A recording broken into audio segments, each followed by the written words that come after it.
Hello, everybody. Welcome back to the One Fear Per Year podcast. And I am thrilled with today's guest because, first of all, she's joining us from Bali, which I mean, come on, how amazing is that? And I am just excited to hear her stories of walking through fear because even though I don't know her very well yet, I know that she has an incredible story. So, Megan Walrod, thank you for joining us today. Thank you for having me, Janice. I'm so excited to be here and talk about fear from Bali because no matter where we are, we experience fear.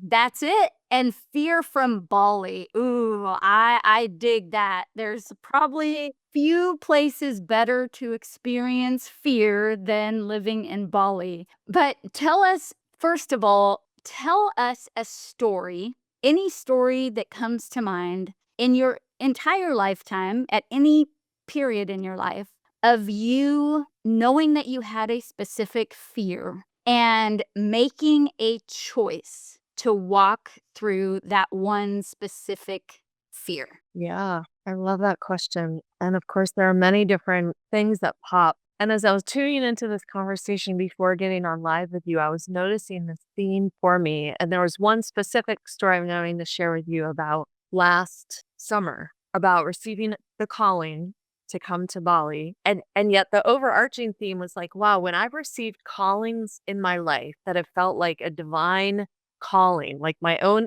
co-creation with the universe of I've been asking for something, universe is showing up saying, here's what it is. Are you going to choose it? Like last spring when I got the calling, I woke up one morning with the clarity of, okay, I'm going to let go of my apartment at the end of August. I'm going to sell the majority of my things. And then I'm going to head to Bali to begin the next chapter of my life as a digital nomad. And when I woke up with that clarity and that calling, it was an answer to a question that I'd been living for several months, almost a year of like, where to next, universe? Because I love Portland, Oregon, but it's not lighting me up.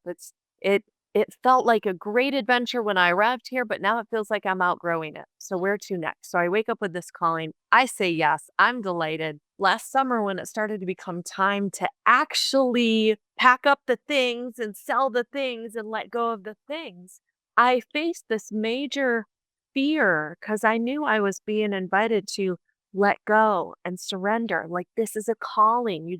You gotta trust it. And yet there was this fear of the mind, the ego that was like, what am I doing letting go of all my things? Like I'm 51. Like I turned 51 last August. It was like I'm supposed to be at the phase of life where I'm collecting things and I'm having things because this is what people do in mainstream reality, right? Like you hold on to things. You don't shave your head. You don't sell your car.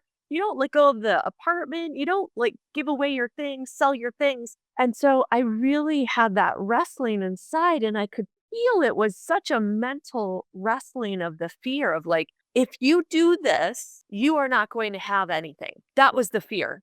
If you do this, if you let go of all the things you're being guided to let go of, what are you going to have? You're going to be destitute. You're going to be homeless. What if this calling doesn't work out and you want to return to the States? That was the fear.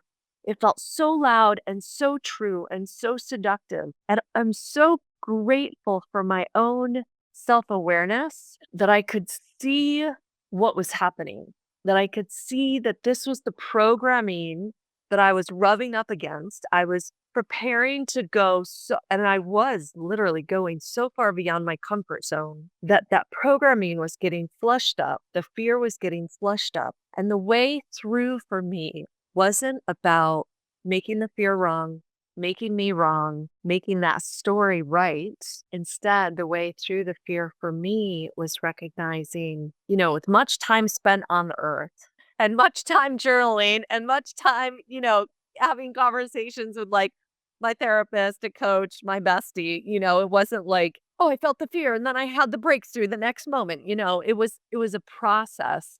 Yet I just remember one afternoon laying on the green grass of this big park and just realizing, what am I committed to? I am committed to this calling. I am committed to trusting my intuition and the guidance from the universe. So what that means is I'm committed to letting go of this story. I'm committed to surrendering to this journey. I'm letting go of the point of view that I'm doing anything wrong and recognize that this fear and this story is just a part of me that's trying to protect me. And so I'm going to love that part of me and tell me, babe, I got you. I got you. The universe has me.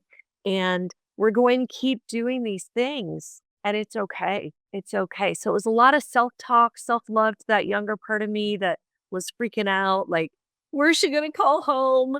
That old programming. And the deeper surrender allowed for me to then continue to let go of my stuff with more gratitude and more of this energy of, I'm going on an adventure. Like, I'm really letting go. Like, I wonder how life is going to unfold from here as I've been emptying and letting go and letting go. Now that I'm letting go, what is going to show up? What magic is going to show up? And now I'm in Bali and I'm like, wow, there's so much magic. And so everybody, you heard what she said about the fear of being destitute and the fear of being homeless. Can you, and I know the people listening won't be able to see this, but I will tell you what she is showing. Can you turn your laptop around and just show where you are currently? Okay, it's this beautiful pool. The sky is gorgeous clouds, and then trees and greenery everywhere. It is picture perfect Bali. And the fear that you were going to be homeless, and look where you are right now. Totally. Totally. And on the other side of that wall are rice fields that just stretch on and on and on. And there's a river over there and palm trees and coconut trees and banana trees. And it's just like, it's so amazing. It's so amazing. Wow. And I know. I love that Yeah. you talk about this self-awareness piece of it. And I know that self-awareness, at least for me, was something that I gained through life experiences and really choosing to do kind of more of that in-depth look at myself. For you, when did that start? And before having that self-awareness to kind of guide you through, did fears impact you differently? Oh my gosh, yes. I mean, when it started, I would say like really started. I mean, I studied psychology in college. And then there was always this thread of psychology through. I ended up getting 2 master's degree, and the second one was in transpersonal counseling psychology. And it was really that phase of my life in my late 20s and 30s when I started to do my own therapy and really engage with understanding myself and my psyche. Like, what are these stories my mind is telling me, and where are they coming from, and what happens? You mean they're not true? And I can question them. So it was really in that phase of my life that I started to do the inner work required to grow that self awareness. And before then, and even during then, I mean, fear could feel so crippling. Like after I graduated from Naropa University with a master's degree in transpersonal counseling and psychology, like I would literally sit at my altar and ask for God, universe, the divine to give me a download for what I was supposed to do now with this degree. What am I supposed to do with my life? And I was waiting for like some big plan vision. And I didn't realize at the time that the universe doesn't communicate necessarily that way with me. Like it comes in breadcrumbs. Like I would get a breadcrumb. Like sometimes it comes to me like, you're going to Bali and this is what it's going to look like. Or like, here's the graduate school you're going to go to. We're going to give you a dream that will show you that. And then it's up to you. Are you going to choose it or not? But in this case, so many other times, universe communicates to me through breadcrumbs, excuse me. And I felt so afraid though, so afraid to just like put myself out there and like experiment. I felt like there needed to be one right path, and I was either choosing a right path or a wrong path. So I felt this frozen with fear. I didn't know what to choose. And I was waiting. I didn't realize how much at the time I was waiting for some outside authority, even though I was saying like God, the universe, it felt like, I'm waiting to be divinely inspired and God guided. I was waiting for some outside permission or authority to tell me what to do instead of turning within and being like, what am I guided to do with this degree? What would be fun to experiment with? So I was in a dark night of the soul for several months, just feeling stuck and not knowing what to do. And it was really fear and a bunch of other stuff, but fear of like, I don't know what to do. I don't think it's okay to just experiment. I was supposed to have it figured out, aren't I? So that's some of how the fear was just keeping me stuck and really depressed, like really having a hard time in my life. And what in that situation, what did you do? What were some of the steps that you took to work your way through that particular fear? Well, the thing that really blew up my life, and I'm so glad I can laugh about it now, is that my then husband told me he wanted to explore a relationship with another woman. And so my whole marriage just went like, so he went off to explore something with another woman. And I said, I'm not standing on the sidelines and watching you do that while I like sit on the sidelines. So, many conversations with many of our mentors later, I was like, you're still wanting to pursue something with her. I'm not going to wait on the sidelines. So let's file for divorce. So that was just this major wake up call to how I'd been bearing what I actually wanted to do with my life to support him with his dream. So I'd been going unconscious, waiting for some guidance for what to do, supporting him with his dream. And so what helped me was this major explosion that looked like for a while I needed to feel like a victim.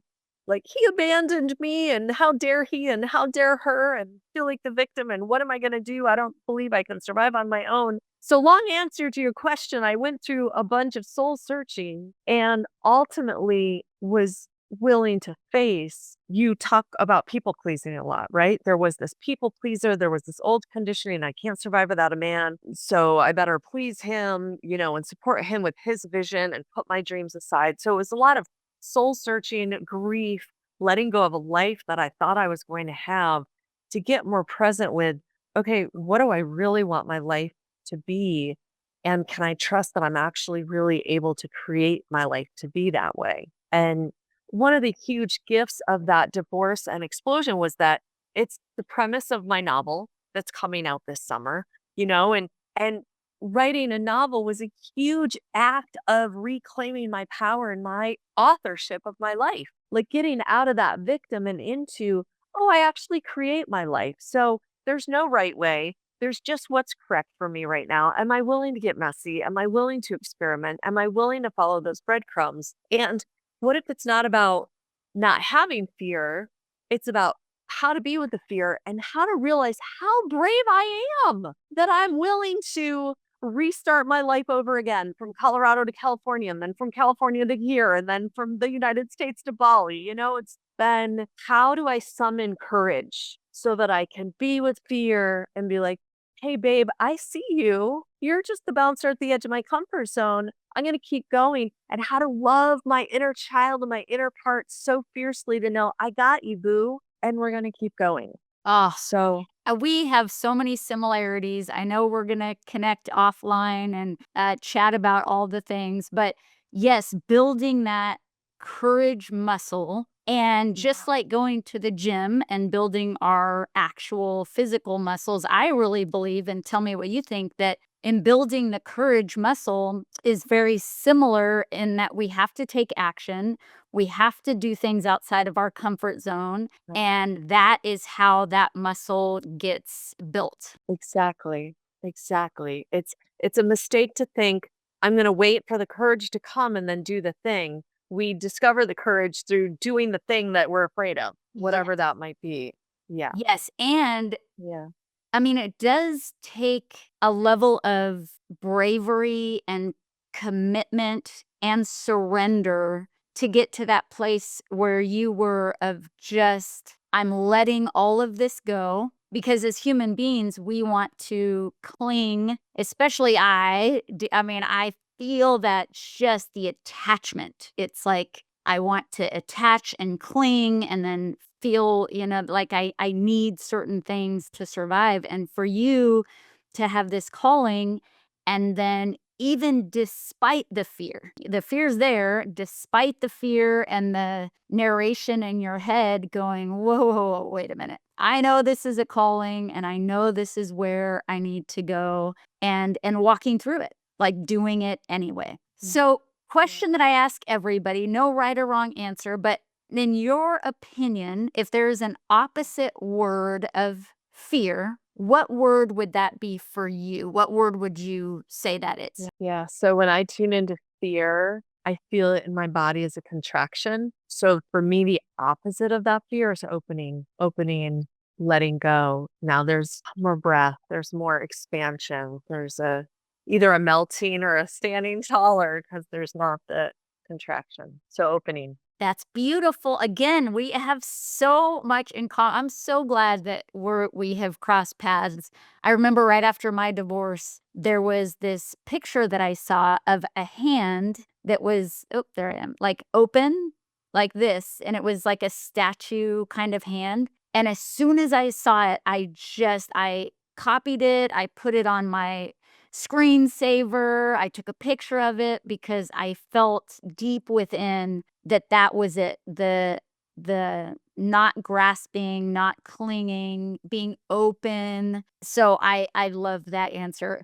And I know that you walk through fears. I mean, just in this short conversation, I from what you've said, and I can just tell that you are committed to this path of following your calling, no matter what that be. So in this next year, I know you have a book coming out and all of that. Is there a specific fear that you think might be holding you back a little bit that you want to walk through or have a plan on facing that one fear and walking through it? Yeah. And I actually just started it yesterday. So the auspiciousness of you and I having this conversation now is just so beautiful. And you're the third person I've shared this with. I've only shared this so far with my sister and my bestie. I just started to take, this may not sound like a big deal, but when I came to Bali, the driving seems chaotic.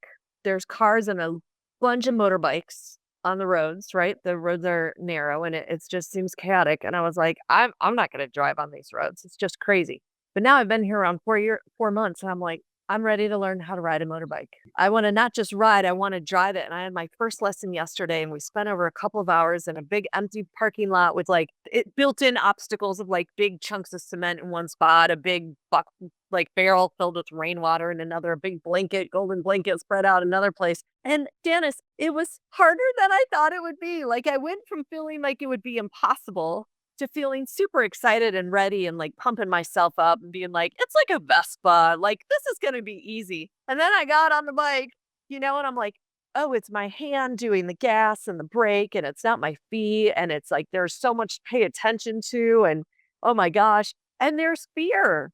Like we did not make it out onto the main road yet yesterday in the lesson. I'm going to need some more lessons. And so a big learning that I've had already in this is just my instructor was reflecting to me, I can tell you're highly motivated and you have very high standards. Lesson for you, relax, enjoy the process. You don't need to figure it out all in this one lesson. And I was just like, oh my God, thank you. Like, thank you for reminding me, like, all those expectations and that judgment of thinking like I should get it right now. So that's one fear that I'm walking through to be able to drive in Bali and like in anywhere in Indonesia, anywhere I go, actually with a motorbike. Like it's really empowering and really scary. I hear you, and not to at all hijack your story, but I have to relate in this one instance because we went to Thailand several years ago with my children, and at the time, my daughter didn't even have her license. I think my son had just gotten his license. And I think it's a great idea for us all to go out and rent the motorbikes and go drive around Thailand. It was Chiang Mai, actually. And so we rent these motorbikes, and my daughter's scared. She's like, "Mom, I don't know." I'm like, "You're fine. Everything's fine. Jump on." So we're driving on like freeway type highways, motorbikes, and my daughter doesn't even have a driver's license. And afterwards, I thought to myself, that might not have been the smartest idea. But you're right. It can be terrifying. There were a couple times where it was just like, "Ooh, that was a little bit of a close call." And so Yes, the fear as far as the preservation of ourselves, that's why it pops up and why we can have it there, but we want it to definitely take the back seat, in my opinion, so we can drive the car, and fear is it might always be kinda talking in our ear, but we have control of the situation and that self-awareness to just keep going when we intuitively know, "Hey, this is the next step," or "This is right for me in my path." But thank you for letting me hijack your story. I love your added story and how brave of you, and I'm so glad everyone was okay. That And it inspires me of like, yeah, it that's the inspires thing. me. Thank goodness everything was okay because that could have been something where I would have regretted, going like, "Come on, it's fine," and then something happens but my daughter was such a sport and now it's one of our favorite memories. That's the cool thing too about walking through fear, Totally. right? Completely. Yep. Yep. It's those things that you look back at and you're like, we did that. Yep. Wow. And we had a great time and we learned so much about ourselves. Yeah. We had fun. Abs and you wake up and you're in Bali. So, thank you so much for joining me. We even went overtime because I just was having so much fun chatting with you. And everybody, keep walking through those fears. When you know that you're playing small and that you are meant for so much more, just be encouraged that there is hope and that some of the best things ever in your life you will find right on the other side of your fears. Thank you, everybody. Okay.